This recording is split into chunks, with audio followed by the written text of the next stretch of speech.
Hello and welcome to a very special episode of Weekly MTG. It's very special today, not only because we have some of the last Double Masters previews, but because Steve is the producer today. I am in charge of the fate of the stream today, which is kind of insane. Sean is taking a much needed vacation, and because I have some minor experience in running the broadcast software, I get to run that today. So if you see me looking off screen with an odd expression on my face, it is because I'm trying to figure out how to transition over to the next scene. So that's really fun. But yeah, we've got a lot of good stuff coming today, Blake. Yeah, so we're going to show off the last two mythics, one of which has been leaked, but we'll talk about that when we get to it. And then we're also going to show off a handful of commons and uncommons, and we're going to talk through the draft archetypes of Double Masters. So we spent a lot of time in Double Masters preview season focusing on the rares and mythics because there are so many in this set. But what it means is we kind of shortchanged the limited environment a little bit. So we're going to spend some time talking about that today. We're going to go through all 10 archetypes, what they mean. We're going to show some of the cards, some commons and uncommons that work in those archetypes, and we'll take your questions and we'll answer the ones that we can. But before we get to that, Steve's going to do the news. Yeah, we got a little bit of news today. Not too much, but one of them is definitely something that you guys have all heard before. As you may or may not know, this weekend is the Arena Open, and the format is historic. Obviously, no pre-qualification needed. You can just jump in and play. It is a 2-day event, but you have to qualify for day 2. Begins on August 1, starting at 8 a.m. Pacific time, and you can enter as many times as you feel like, and if you until you qualify, or even after you qualify, but it won't earn you more qualifications, just the one. So check it out. You can win up to $2,000 in cash prizes. Really, really cool, super fun time. The other thing that is coming down the line this weekend are the Players Tour Finals Top 8 on August 1. So if you are not playing in the Arena Open, you can watch on twitch.tv/magic. More details are available on magic.gg. There was a really great top 8 breakdown by Frank Karsten that went up there today. I'd encourage you to read it. But yeah, it should be a really fun time. Some really cool decks on display, and just the pinnacle of play, that top 8 of the Players Tour. So check it out. And that brings us to our next segment, Blake, the one that everybody has been waiting for, which is the final mythic rares of Double Masters. It's not the segment where I talk about my super cool biopsy. That's not the segment everybody. I mean, you could talk about it. I would love to hear about it. What's going on with that? There was a click. It was a thing. It wasn't that bad. Let's talk about mythics instead. I mean, we could sit here and talk. I mean, like, Steve, how you doing? Oh, I'm pretty good. This is mean. This is mean to chat. We should just show them. We should talk about the mythics. We should show them. What do you? Some of them have already guessed them so far. Yeah, but yeah. Probably. Let's throw the first of our final two mythics All right, up there. Here we go. A Commander All Star. Thank you for saying All Star. I appreciate that. You're welcome. That's just. It's Riku of Two Reflections. Riku of the Two Reflections. So it's a mythic. It's a very popular commander card. It's maybe declined in popularity a little lately as other good teamer commanders came out. But Riku was kind of the first really good teamer commander that people built around. So I definitely just showed it. Yep. This is what happens when Sean's not here. This is what happens when Sean's not here. Sean, I apologize. Come back. Sean, come back, please. Sean, come back. Let's go to the second preview card. Let's just do it. Let's just do it. It's Imperial Recruiter. It is Imperial Recruiter. A lot of people guessed this because of number crunch. They figured out what mythics were even available and would make sense. So Imperial Recruiter, which was first reprinted with Masters 25 a couple of years ago, and now gets its second reprinting here in Double Masters. And actually, it goes really well with Riku of the Two Reflections. This is a card you would definitely want to play in your Riku deck. Very powerful. It's been part of combo decks in Eternal formats for a while. Very good card for your Riku decks. Right now, so I want to go back a second to the leaks, because Riku of Two Reflections was leaked, I think, through an eBay auction today. And I just want to say a little something about leaks. So leaks during preview season, they're a little annoying for me. They're a little annoying for us as a company, but they are actually more harmful for our content creators, which sucks. We had a big leak over the weekend, and a bunch of cards that a bunch of content creators had like planned content for, had shot videos, and it was kind of all undone. And it's interesting when people come across content that hasn't been released. One, don't release it. Just don't. But I know a lot of people feel like Wizards of the Coast doesn't care, or they don't care about Wizards of the Coast, whether it hurts us or not, which is fine. You don't have to like big businesses, but doing it during preview season really only hurts content creators. So I always feel bad for that, for the ones who have their big moment kind of spoiled or shaken or whatever. So I would encourage people to think about that if they come across stuff that it's not really hurting Wizards of the Coast. It just hurts the content creators. So let's go to I'm gonna I chat just so you know I've been on a little I've been soliloquying, so I haven't been paying attention to chat questions, but we are going to watch chat questions. If you have questions about Double Masters or anything else related, feel free to throw them in chat, and we're going to try to watch it and answer them as best as we can. But in the meantime, Steve, let's start talking about the rest of the cards, many of which have not been leaked. Yeah, so we've got a lot of really sweet commons and uncommons that we're going to show today. Yeah, I guess we'll just go right into it. Blake, do you want to talk about this first one here? I'm going to put it up on the screen. Yeah, so the first one is a very flexible card from Amonkhet Block that is actually a really strong card in Canadian Highlander, which is one of my favorite formats. It's got two relevant abilities, and you almost always will be able to use one of those abilities in every matchup. And so that kind of flexibility is what makes it really powerful in formats that are singleton and that don't have a sideboard like Canadian Highlander. So, Braid, happy to see it. Happy to see it at common, and yeah. So it is about a Braid. So a Braid is great. It's wonderful removal. This next spell that we're going to show is also great at removing creatures from the battlefield. It's Cast Down. Cast Down, destroy target non-legendary creature. It doesn't get. I guess it does get simpler than that, but it doesn't get much more simple than that. Yep. Two mana instant speed removal spell. Cards that are really, really amazing in limited play, and just like generally really, really good to have around. I mean, I think the one place that it doesn't necessarily do as much work is a format like Commander, where you do kind of want to get the Commander, but otherwise this is a really great removal spell. I'm always happy to see it, always happy to open it, happy to have one, happy to see it at common again. Yep. Well, and the great thing about this being downshifted into common is in Pauper there aren't common legendary creatures. Right. That's just not a thing. So it's destroy. So this is just destroy target creature for 2 mana in Pauper, which is just a huge upgrade on so many other spells. Pretty amazing, pretty incredible. Very excited to see it here. Blake, we've talked a lot about removal spells, but our next card is a creature, correct? So this is one of my favorite creatures, not necessarily from the set it was originally printed in, which is Shards of Alara, but it was one of my favorite cards in the original Modern Masters because it was such a key to the artifact archetype in that format. So let's see Esper Zoa. And so this is one of the places that we're going to talk about the archetypes in Double Masters. So as everyone knows, there is a really heavy artifact theme in Double Masters. And this is going to be key to a lot of archetypes that utilize artifacts, but especially it's going to be very important in blue-white and blue-black. So blue-white is about artifacts, but it's about having them in play. And then blue-black, also an artifact archetype, but it's more concerned with enter the battlefield triggers and dies triggers. So when you're looking at enter the battlefield triggers, so little trinkets that draw cards or little trinkets that do little things when they come into play, Esper Zoa is going to give you an opportunity to reuse those. Sorry.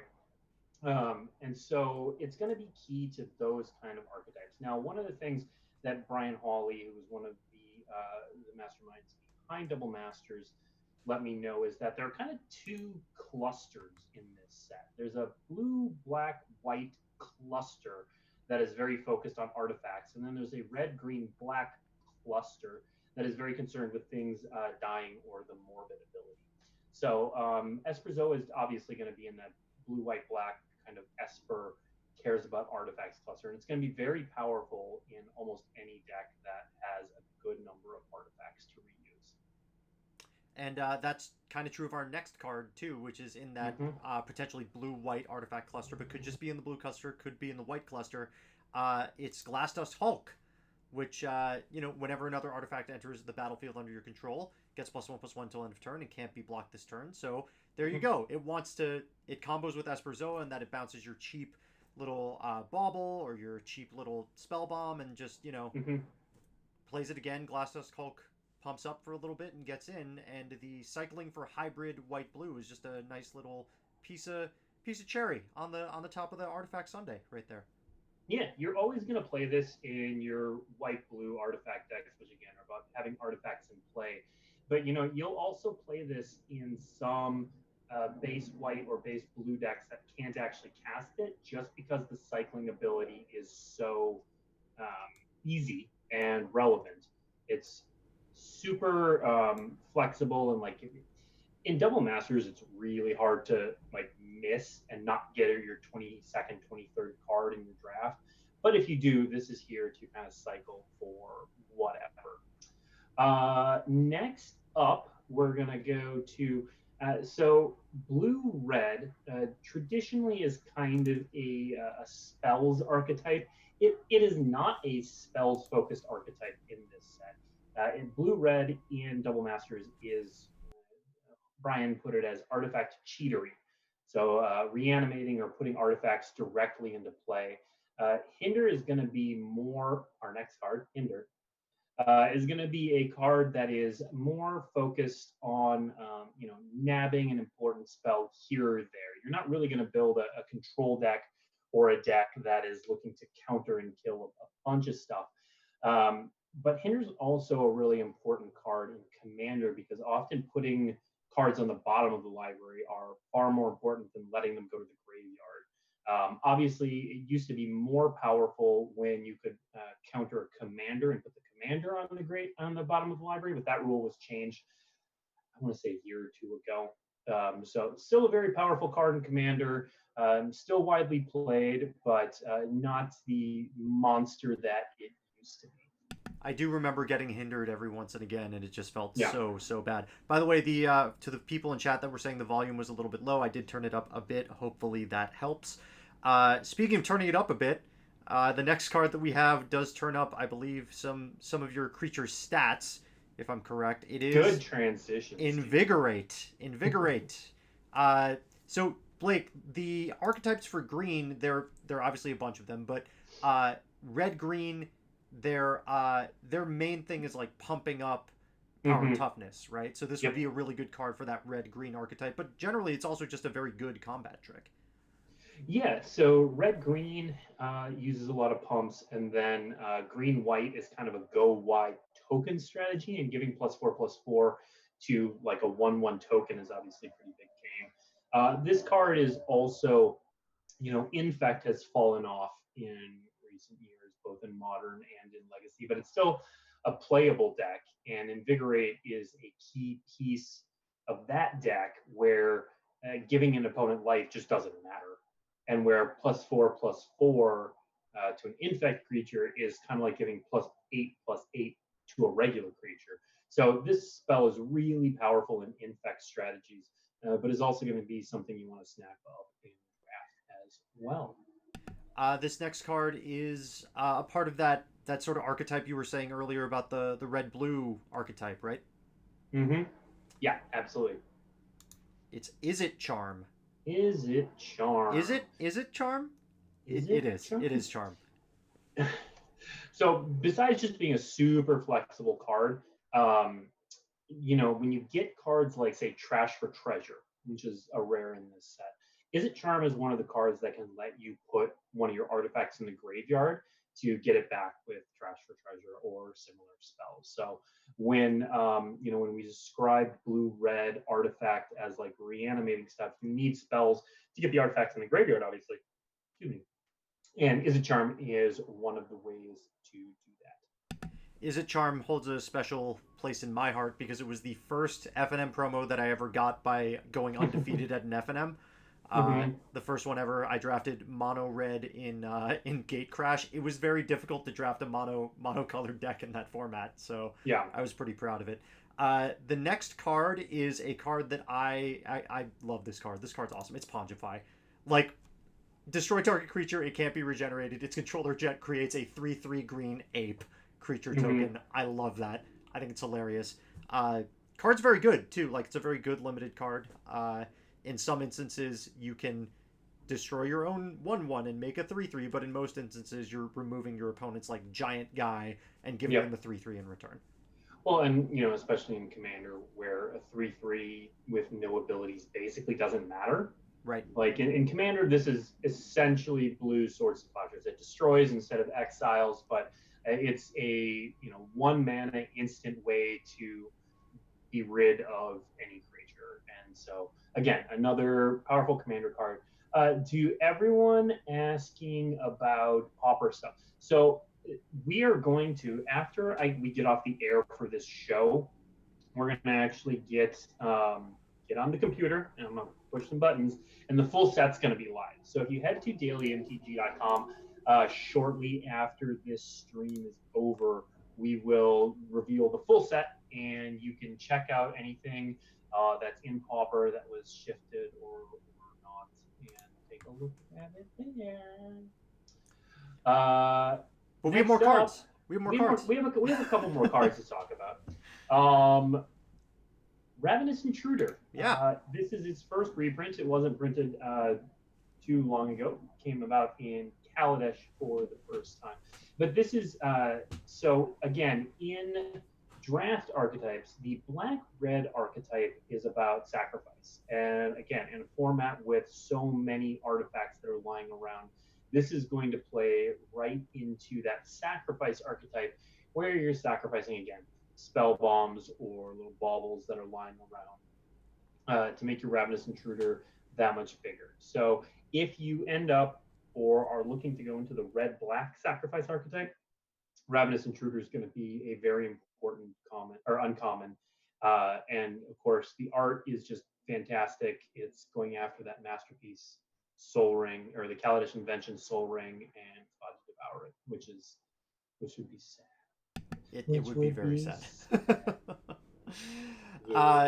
Speaking of artifacts, 1-mana artifacts at that, it's not Soul Ring, but it is a card that I'd seen do a lot of work in the Affinity deck back when the Affinity deck was a little bit more prevalent in Modern. It is Springleaf Drum. Yep. It is a 1-mana artifact that also makes mana, but it's not Soul Ring. Yeah. So also a really strong card in artifact strategies. Like you said, this one is not downshifted for Pauper, but it already is Pauper legal. It was originally printed as a common and is now back. It is, I don't want to say widely played in Pauper, but it's played in enough decks that it's definitely relevant for Pauper. It's relevant for affinity strategies and artifact strategies. So yeah, Springleaf Drum, not surprised to see it back. Happy to see it back. Almost last but not, so this is our second to last new card that we're going to reveal. Let's stick with the artifact theme. So this is one of those little trinkets that's going to be lying around. We've got Welding Jar. 0 mana regenerated artifact. Yeah. Seems good. So again, it is a common here, or sorry, an uncommon here, but was originally printed as a common back in Mirrodin. So it is Pauper legal. I think this is the first reprinting of Welding Jar too. It's definitely been a bit, yeah. I think it was only in, I'm looking at Gather right now. Yeah, it was only in Mirrodin. So welcome back, Welding Jar. It's been a while. It doesn't even in even when Mox, well, it did see some play when Mox was still legal in Modern because it enabled the fast Mox starts, and the prison archetypes would often play Welding Jar to protect something like Ensnaring Bridge. Those decks aren't played nearly as much because Mox is no longer legal. But Welding Jar is a 0 mana to protect another artifact, very strong in artifact strategies, very strong in artifact strategies that just need artifacts in play. So yeah, welcome back, Welding Jar. It is upshifted, but it is still very much pauper legal. One thing I do want to do before we start answering questions, and if you have questions, again, sorry, haven't really been paying attention. It's weird when Sean's not here because we have to do all the other things. What's this? I'm doing all the other things. Steve, we as a crew have to do all the other things. Yeah. So chat, I'm going to just dump the limited archetype descriptions in chat right now so that you can see them all. I hope that formats correctly so that it's readable. There we go. Maybe, nope, definitely not readable. Oh my gosh, Blake. Amazing. Okay. Let's pretend it's readable. Let's pretend it's readable. We do have one more card that we want to preview. It's a weird one. We do have one more I haven't seen this one in a very, very long time. This is a really odd one. Well, it's also been downshifted. Yes. This used to be a rare. It was originally printed as a rare. Yep. It's not anymore. This is Yavimaya Embrace. This is an enchantment card that is control magic combined with giving that creature +2/+2 and trample. It costs 5 generic mana, a green, and 2 blue. It has been a very long time since I've seen this card. It has actually not been reprinted ever. Yeah, and one of the things that you put in that gobbledygook of archetypes at the very end, you can see blue-green big ramp. This definitely is this qualifies. This falls into that category for sure. If you are drafting blue-green big ramp, this is a premium uncommon because you're gonna be able to get to 8 mana, and then when you do, you'll steal their best thing, and it gets bigger. So yeah, it is actually Mystery Booster. Yep, that's right. It was in Mystery Booster. I didn't see it though. I never drafted a copy of that card. I played a lot of Mystery Booster. Never saw that card once. Yeah, it happens. Yeah. So yeah, to the person in chat saying this card sucks, it does not suck. Okay, I'm gonna try to get to questions. So the question I just saw: 3 visits, Ravages of War, Imperial Seal, Capture of Jingzhou.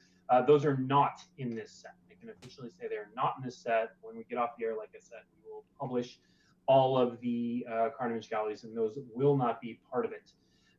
When deciding on promo cards, does, quote, never printed in foil ever enter into the decision process?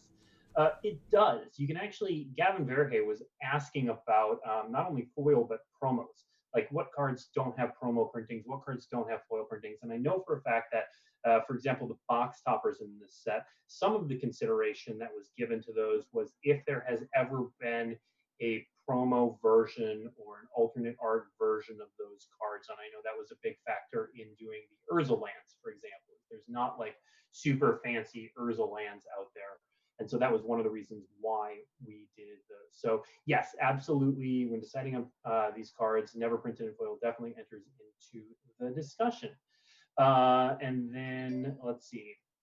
Is the set being released worldwide next week? So I have not heard of any delays. As usual, we are living in the COVID world and things happen. But people inside the building have been pretty good about notifying me when there have been delays so that we can message that out. And I've not heard anything about delays for this. So I'm going to say as of now, yes, it should be delayed. And the fact that the leak was due to essentially stores receiving their product early, I'm going to go ahead and say that yes, places will be receiving this product. In which product? Let's see. In which product will Fetch Lands be printed this year? We're not dancing around it. We're just saving it for the moment where we are going to announce it. And that is not this stream today, unfortunately. Why was Twin excluded from this set? Talking about Splinter Twin, probably because it's banned in Modern and isn't really played anywhere else. But I was not part of that selection. So are VIP boxes one print like collector boosters? Yes, they are. And this is Steve. What are we doing next week? Next week we are going to be unboxing some VIP editions for people to actually, Yeah. see what's in them. We can take a look at them. We'll hopefully have the correct camera set up this time, as opposed to just like showing the card to the camera. That's the dream. But yeah, we're gonna have some VIP editions, and we'll open them up so that you can see exactly the type of thing that you'll be getting, which is great. Yeah. Yeah. To see kind of the experience. Trying to get through these.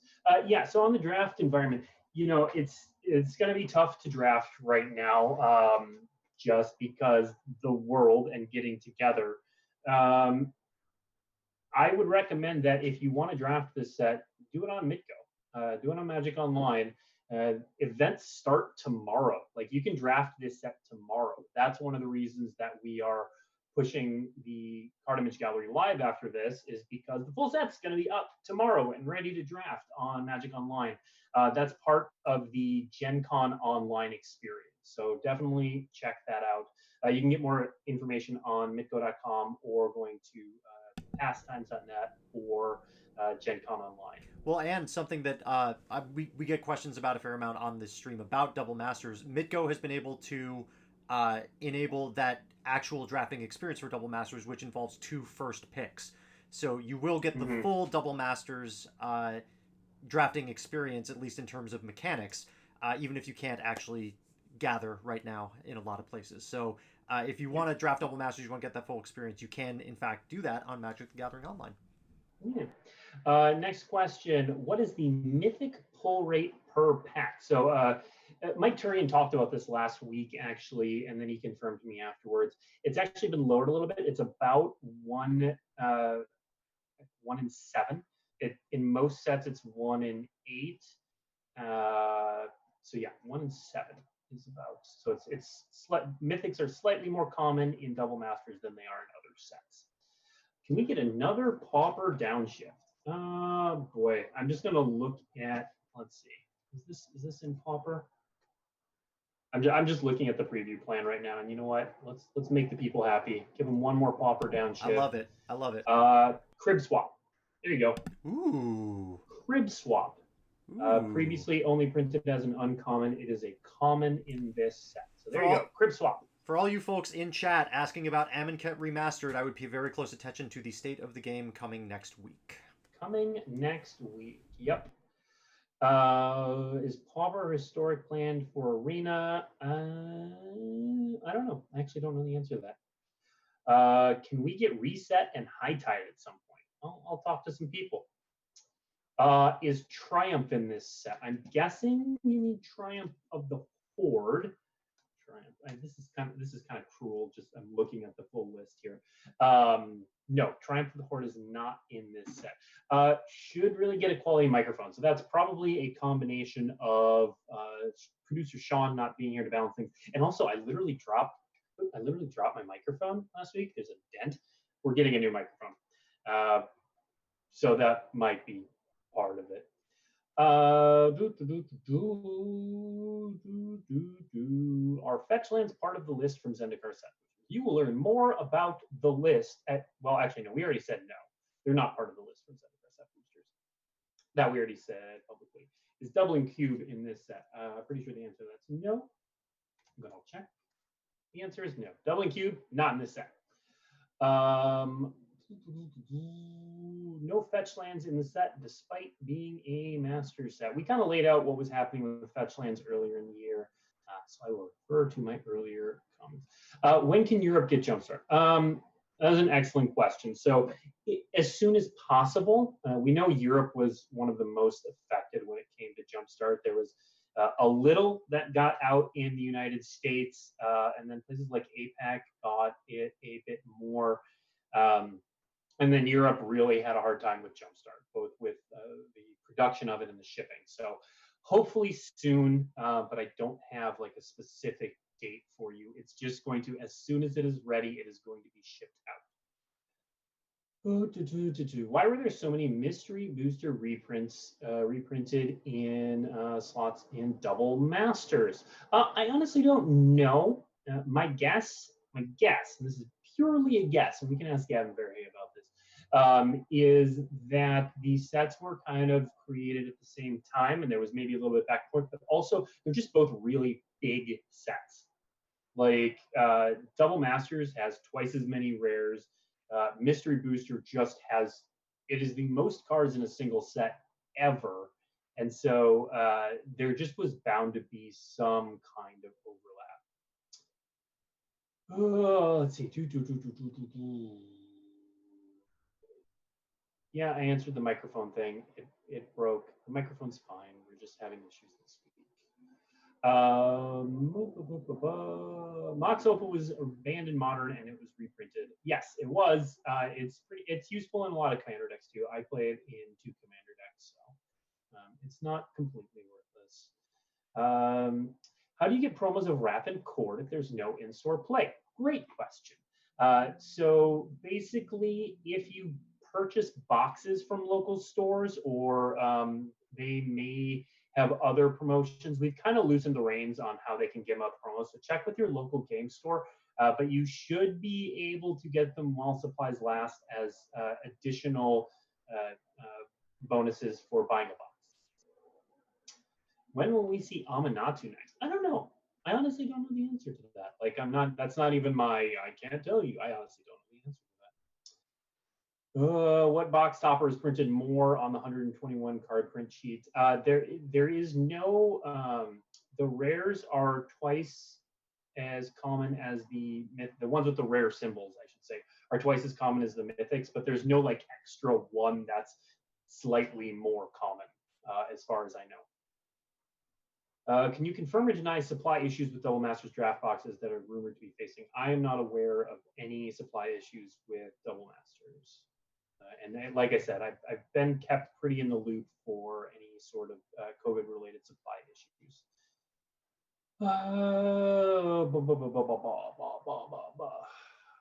When will pauper downshifts be legal in paper? As soon as it releases. As soon as the set releases, that is when they will be legal. Could we have more spoilers for commons for pauper in future spoiler seasons, so pauper players don't have to wait for full set reveal every time there's spoilers? Yeah, that's a good piece of feedback. For most Masters sets, we have put emphasis on downshifts, but because of Double Masters' unique nature and just the sheer number of rares, we focused on rares this time. But that is good feedback that we will take into consideration. Average number of mythics you get in a box, I don't know. It's rough. Like I said, it's roughly 1 in 7, where it was 1 in 8 before, whatever that math is. Can we see the box topper promo sheet next week? I don't know what that refers to. Any words on Amonkhet Remastered? Steven did that earlier. I'm so trying to catch up. Let's see. Oh, Blake, which box toppers are you most personally excited about? Oh man, I know what mine is, but I'm biased. Oh, I gotta look So at the box mine, toppers. I'm very excited for the Meddling Mage box topper, but it's because I wrote the flavor text for it. Did you really? I didn't Yes, know that. I wrote the flavor text for the Meddling Mage box topper, so I'm really excited about that one. Okay. From a like artistic perspective, man, I really like that Avacyn Angel of Hope one. It's really I nice. really Yeah. like that one. The Force of Will is great. Just like they're all excellent. They're all really excellent. All right. But yeah, All right. Yeah, things I'm looking for: exploration, expedition maps. So these are, so when we talked about it earlier that there were ones that didn't have special versions before. Those are 2 of them, and I have a commander deck. Those 2 are going straight into exploration, expedition map, crop rotation. All going to go into that same deck. Can't say I'm excited for Cyclonic Rift, but it'll definitely go in a deck.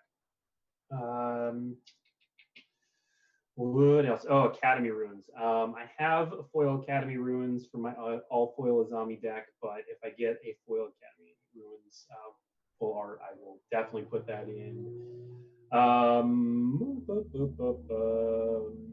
Yeah, Brainstorm. Obviously, love Brainstorm, and Toxic Deluge. Actually, is a cool card that I play in my Grixis Canadian Highlander deck, and it's just a regular version. I'd love to have a special version. Let's see. When will Force of Negation be reprinted? No idea. Honestly, don't know. Is Grip of Freezes in the set? I don't think so, but let me check. Of and no, it's not in the set. All of these is X in the set. If you hold on for a little bit, they're all going to be up on daily MTG. And you know what, Steve? Why don't you go through some of the questions? Why don't you just publish it now while sure. we're talking? Yeah, that sounds good. Let's see here. Gonna take me a sec. We'll just keep chatting with people. Yeah, while this is good. We can all react to it in real time. So for all the people that really like, there are a lot of people saying that the box topper art is really great. We'll definitely pass that along to the art team here. It's been really cool to see the reaction in real time to a lot of these like classic Magic artists coming back to do their interpretation of these cards on box toppers. I've really liked it. I am not on the art team or in charge of anything involving art, but certainly I've also passed that along. So let's see here. Oh, and that's right. I almost forgot about that panorama on the Urza lands and the Karn. Those those look really, really good. Those look awesome. Let's see here. So many comments in chat. Open a pack for us. Well, we're not opening anything today, but next week we will be opening some VIP editions on stream, which is exciting. Yeah, we literally don't have any physical. Yeah, we have nothing here. Nothing here. Couldn't if we wanted to. Indeed. Let's see here.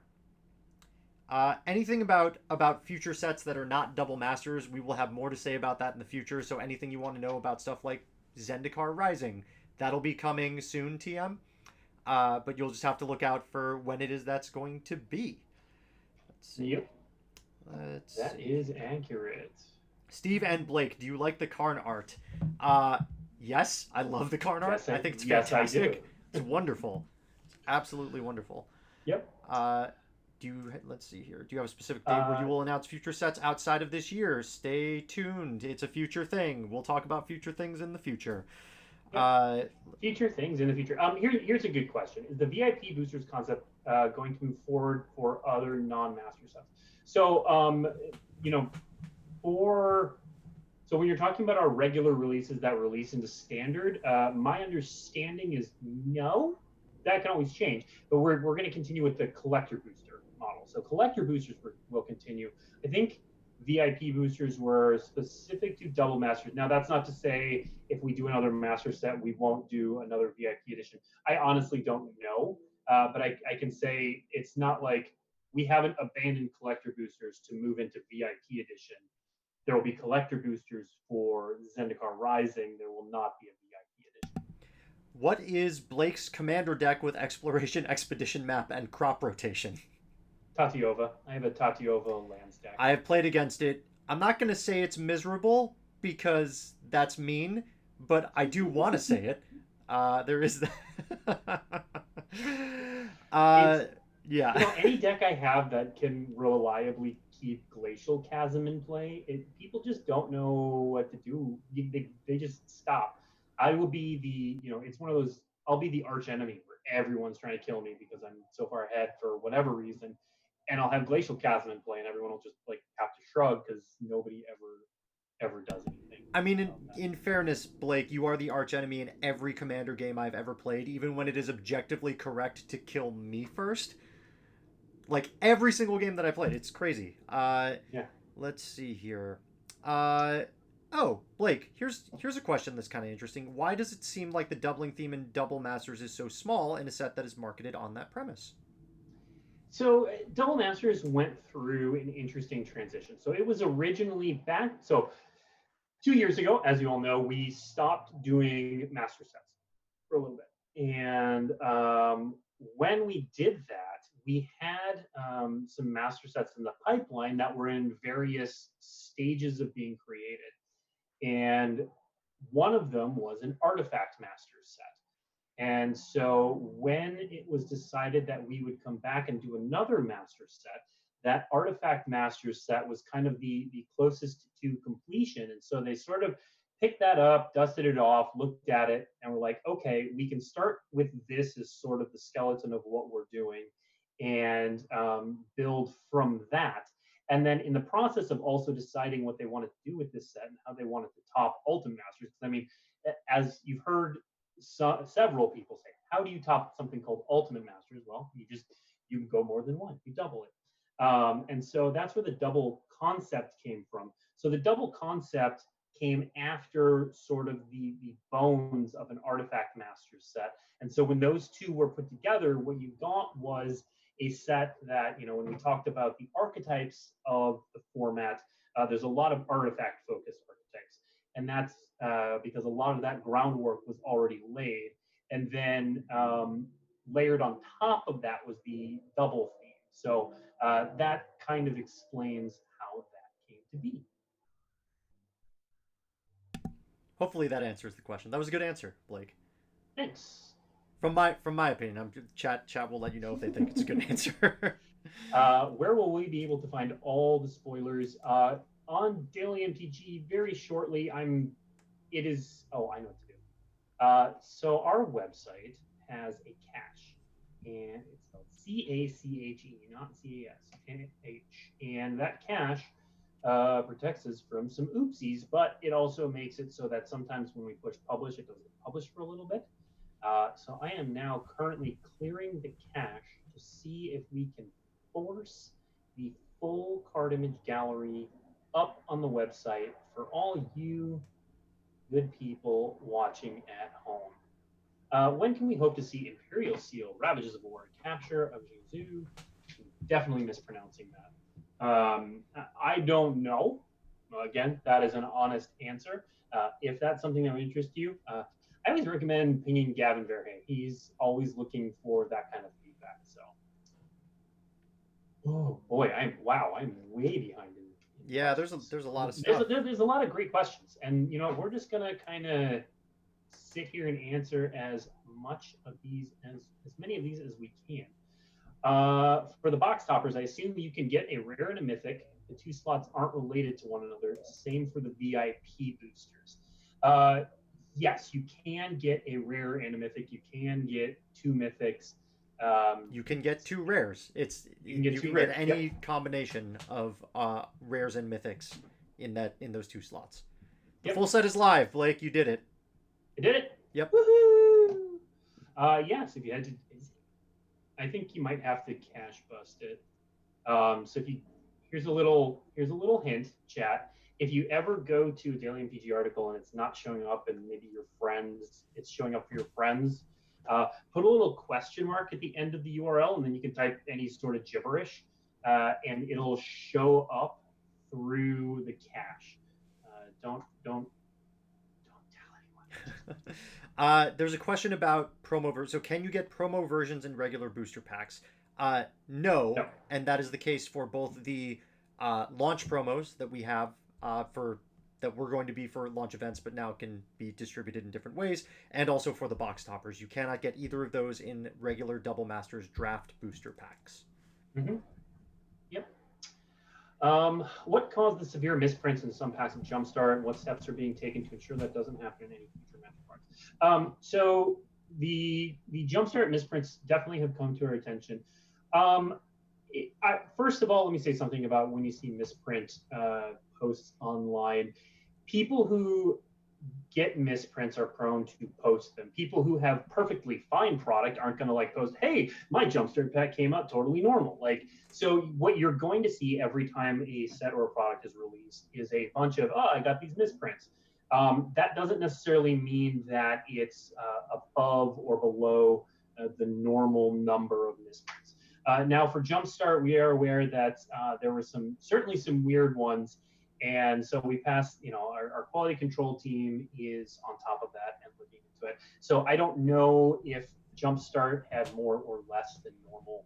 And I don't have anything I can say about that, but I will say that we are aware, and it's all been passed on to the teams who do that sort of thing.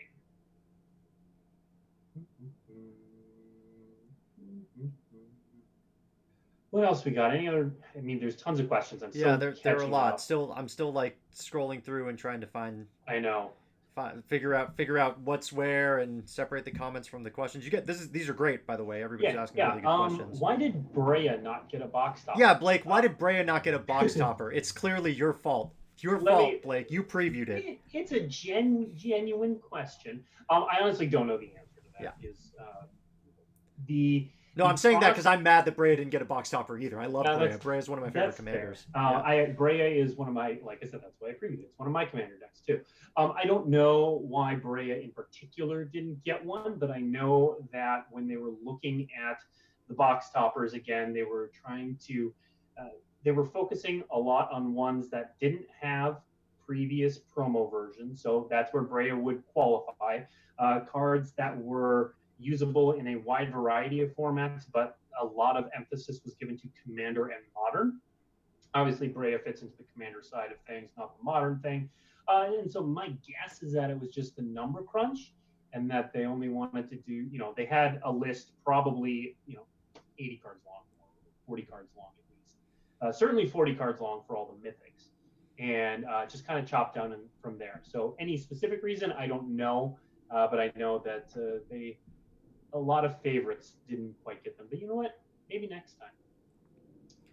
Could we get more weird crossovers like the Godzilla cards in future sets? I really love the Godzilla crossover. I don't know if we're going to do more, but I really liked it, and I hope that we do stuff like that. Is that something you would like? That's how we... Yeah. So if you're ever at a panel and someone from Wizards of the Coast says, is that something you would like? That's because they can't answer the question. Like just giving away all the trade secrets. The trade secrets. That's what, you know what? I've already put the card image gallery up. People who are sticking with us are sticking with us because they're having a good time. And you know what? Let's just have a good time with them. Seriously though, I did enjoy that Godzilla crossover that we did with Ikoria. I thought it was perfectly thematically resonant. I don't know if we're doing more stuff like that, but genuinely, if that's something that you would like to see, let us know. Yeah. Here's a good question. Has Magic gauged the feedback from the VIP booster reception? So let's talk about online feedback generally and the VIP edition specifically. One, yes, all of the feedback that we've heard on the VIP edition has been heard. Just because we don't respond to feedback doesn't mean we don't hear it. Believe me, we hear it. Believe me, I would love if I could keep some of our vice presidents off of Reddit. If feedback is loud and clear on Reddit, on Twitter, on Facebook, it is heard. Trust me, it is. If I have to go to one more meeting where VP is like, well, I saw this post on Reddit, so this, well, I'm not going to do anything because it's definitely going to happen again. But let's talk about feedback. So negative feedback is something we take very seriously, but it's also something we have to take with a grain of salt, especially when it's about an unreleased product. So VIP edition, we got a lot of negative feedback. And let me be very clear.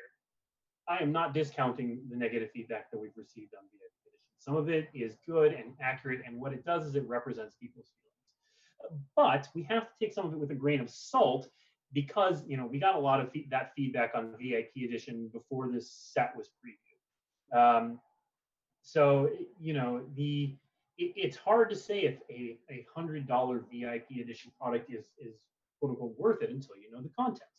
And when we hear that before the contents are previewed, we have to then again look at the feedback that comes later as well. So it's a whole spectrum. We don't just take a slice in time and say, oh, people are mad right now. We were clearly wrong. We have to look at a lot of data. We have to look at, yes, online feedback, but we also have to look at sales data. People, there's a lot of consternation about, well, it's sold, and so they're just going to keep doing it and keep doing these terrible things. Well, when people purchase something, generally speaking, not always, I'm talking generally, it means they like it or they want it. And so that is a vote of confidence for something when people purchase it. And when, equally so, when they don't purchase it, that is a vote of confidence against it. But that is only one aspect of it. We take a lot of the feedback that we hear online too, and we try to make things better. So yes, the feedback for VIP edition is definitely heard.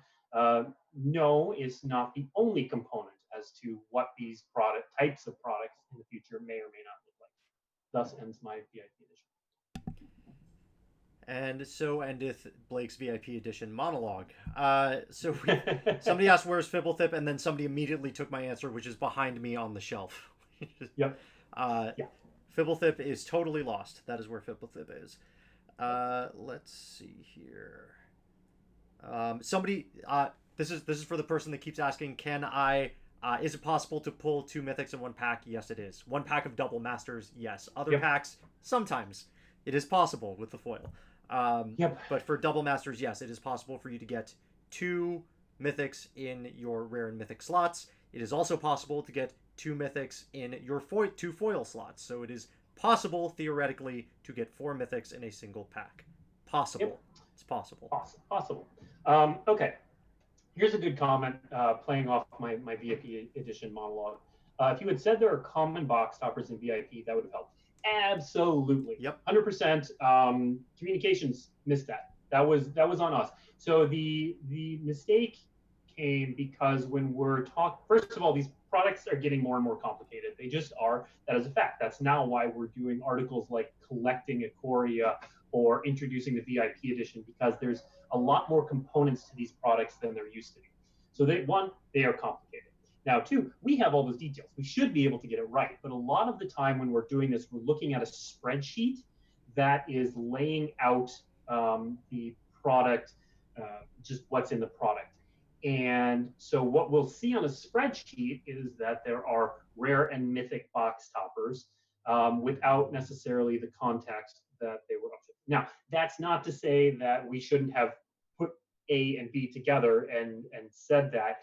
But that's just giving you a little picture at how it happened. We weren't trying to pull the wool over anyone's eyes. It was an honest mistake. It just was a very public and bad mistake that people rightfully got upset about. Like, it was a mistake. It was.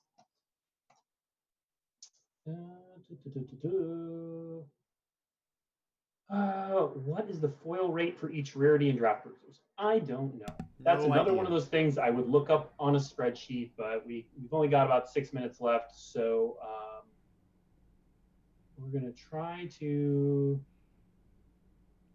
Why were the standard double masters box toppers non-foil? Was it to add product to the VIP? I honestly don't know. I know we get a lot of feedback that some people like foils, some people do not like foils. And so when you're talking about something that's already limited print run, putting both non-foils and foils in the VIP edition, and only in the VIP edition, would, first of all, really upset people. But second of all, it would make it so that there are fewer copies of each out in the world. But the actual answer, I don't know. Blake, what's your favorite song? It says, we all know Steve loves All-Star, but what is your favorite song, Blake? Currently, it is The Chain by Fleetwood Mac. Oh, although nice. I have been doing I have been singing a lot of Wait for It from Hamilton. Yeah. How many VIP edition boosters are being printed? Oh, so we don't actually release that information. I don't know that information, and it's also not information we release. Yeah, it hasn't been. We've never talked about the exact number of things that are out there. We'll give kind of general estimates like more than X, less than Y, where X and Y are other products and not numbers. But yeah.